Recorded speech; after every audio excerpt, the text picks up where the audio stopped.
Bonjour à tous et bienvenue dans ce nouveau numéro de Parlons Cash l'Hebdo. On démarre avec le succès pour le livret A qui ne se dément pas. Selon les derniers chiffres de la Caisse des dépôts, les Français y ont déposé en mai 2,47 milliards d'euros de plus qu'ils n'en ont retiré. Un niveau inédit depuis mai 2020 qui, rappelons-le, était un mois exceptionnel pour cause de pandémie. Résultat, la somme totale déposée frôle désormais la barre des 400 milliards d'euros.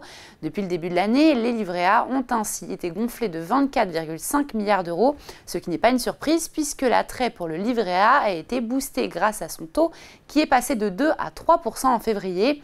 55 millions de Français détiennent aujourd'hui un livret A. Et on poursuit avec l'IFI qui rapporte de plus en plus à l'État.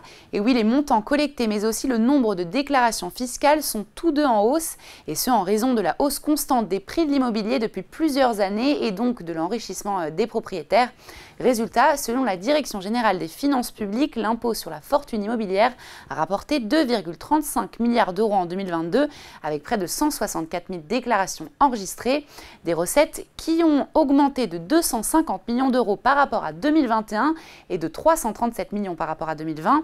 Et la tendance devrait rester la même en 2023 selon France Stratégie, et ce même si le marché immobilier est en train de commencer à se retourner. Et on termine avec les loyers qui semblent connaître une accalmie à Paris selon l'Observatoire des loyers de l'agglomération parisienne.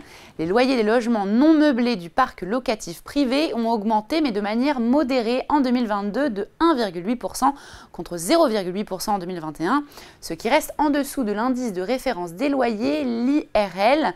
Il semblerait donc que les propriétaires aient opté pour une certaine modération.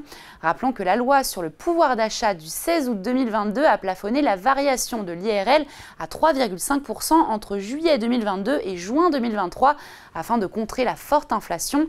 Et il est à noter qu'aujourd'hui, beaucoup de bailleurs ne suivent pas son évolution pour aider leurs locataires. En 2021, 30% des nouveaux locataires ont ainsi bénéficié d'une baisse de loyer, tandis que 11,5% ont gardé le même loyer.